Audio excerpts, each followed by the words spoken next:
نقصان جو ہے وہ برداشت کرنا پڑا ہے. لوگوں کی کارکردگی جو ہے وہ متاثر ہوئی ہے, ان کے جسم جو ہیں اس قدر شدید گرمی کے عادی نہیں ہے. لیکن اب ہر آنے والے سال میں یہ گرمی اور بڑھے گی. اس کی وجہ انہوں نے بنیادی طور پہ یہ بتائی ہے کہ اپنے آپ کو ٹھنڈا رکھنے کے لیے زیادہ سے زیادہ ایئر کنڈیشننگ جو ہے استعمال کی جائے گی. کل میں اپنے ایک دوست سے بات کر رہا تھا, میں نے کہا 99 میں جب پہلی مرتبہ گیا تھا تو وہاں میرے بھائی کے گھر میں پنکھا نہیں تھا, استعمال ضرورت نہیں پڑتی تھی. لیکن جب جیسے جیسے میں نے انگلینڈ کے دورے زیادہ جانا آنا شروع کیا تو وہاں پر مجھے نظر آیا کہ پنکھے آ گئے, پھر ریسٹورنٹس میں ایئر کنڈیشنرز لگ گئے, اب گھروں میں ایئر کنڈیشنرز لگ رہے ہیں. ایئر کنڈیشنر ٹھنڈی ہوا آپ کو دینے کے لیے باہر فضا میں گرم ہوا پھینکتا ہے. اب ان کو ہمارا مسئلہ سمجھ آئے گا کہ ہمیں بجلی کا کیا مسئلہ ہوتا ہے. یہ مسئلہ اب ان کو آ رہا ہے. وہ کہہ رہے ہیں کہ آنے والے وقت میں جتنا ہم ایئر کنڈیشننگ استعمال کریں گے اتنا ماحول زیادہ گرم ہوگا. تو ہر آنے والا دن ان کے لیے مزید گرمی لے کر آئے گا, مزید اس طرح کی گرمی کی وائبز جو ہیں یا اس طرح کی گرمی کی لہریں جو ہیں یورپ اور امریکہ کو متاثر کرنے والی ہے. اس خطہ میں جس میں ہم رہتے ہیں یہاں پر بارشیں زیادہ ہوں گی. پچھلے سال بھی آپ کو پتہ ہے دریاؤں میں جس طرح سے سیلاب آیا, راوی نے جس طرح سے بستیاں ڈبوئیں, اور یہاں سے لے کر سندھ تک جو ہے, اور خیبر پختونخوا سے لے کے کہنا چاہیے سندھ تک, اور یہاں سے میں نے اس لیے کہا کہ پنجاب سے بھارتی پنجاب سے بھی پانی اس طرف آیا. راوی اور ستلج نے بھی اپنا کام کر دکھایا اور اس طرح سے بہت بڑا علاقہ جو ہے وہ سیلاب کی زد میں آیا. فصلیں تباہ ہو گئیں, زمین کچھ نہیں اگائی, اتنی بارشیں ہوں گی. یار ذہن میں رکھیے گا, احادیث مبارکہ جو کہ قرآن پاک سے متصادم نہ ہوں بلکہ اسے میچ کرتی ہوں, ان کے صحیح عین ہونے پر کسی کو کوئی شک و شبہ نہیں ہوتا ہے. یہ احادیث مبارکہ جو ہیں جو مسلم میں, مستدرک الحاکم میں, مستند احمد میں آئی ہیں, یہ بلا وجہ نہیں تھیں, اور ان کے بارے میں نبی اکرم صلی اللہ علیہ وسلم اپنی امت کو آگاہ کر کے گئے ہیں. ضرورت اس امر کی ہے کہ ہم اس سے بچنے کے لیے وہ اقدامات کریں جن کا حکم ہے.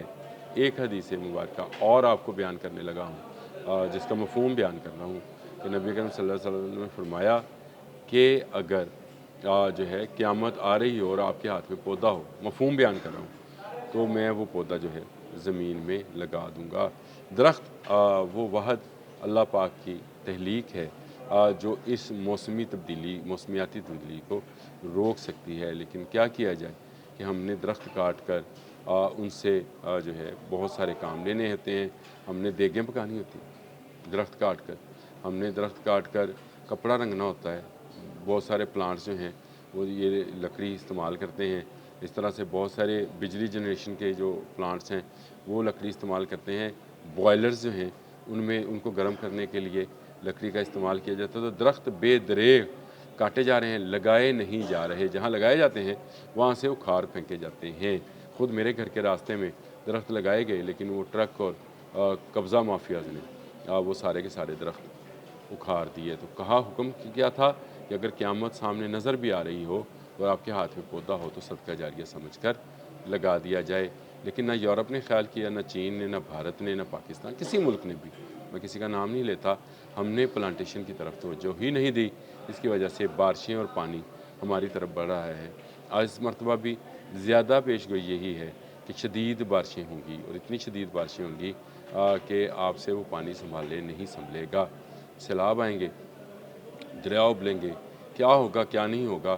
لیکن میرے نبی حضرت محمد مصطفیٰ صلی اللہ علیہ وآلہ وسلم کا کہا ہوا جو ہے وہ غلط نہیں ہے. زیادہ بارشیں جو ہیں وہ زمین کے اگاؤ کو متاثر کریں گی, یعنی اس پر سے فصلیں جو لگی بھی ہوں گی وہ بھی خراب ہو جائیں گی, اور پھر کئی سالوں تک وہاں پر جو ہے فصلیں نہیں ہو پائیں گی, کیونکہ ہر سال بارشوں کی تعداد میں اضافہ ہوتا چلا جائے گا. انٹارکٹیکا پگھلتا چلا جائے گا, وہاں کا پانی سمندر میں شامل ہوتا جائے گا. زیادہ گرمی سے یورپ سے پانی بخارات کی شکل میں اڑے گا اور وہاں سے اڑ کر بادلوں کی شکل میں ایشیا میں برسے گا, افریقہ میں برسے گا, ان علاقوں میں جن کو آج ہم ریگستان اور وہ علاقے کہتے ہیں جو بنجر اور بیابان ہیں. وہاں پر پھر فصلیں لہلائیں گی, لیکن ہماری فصلیں جو ہیں وہ پانی کا شکار ہوتی چلی جائیں گی. اس کو بچنے کا واحد حل جو ہے, آج میں نے صرف اس لیے کیا کہ آپ کو آگاہ کر دوں, کہ واحد حل یہی ہے کہ درخت لگائیں. یہ آپ کی, میری اور ہمارے آنے والی نسلوں کی بقا کی بات ہے. اس کو ایسے نہ پھینکیے. اب تک کے لیے اتنا ہی. اللہ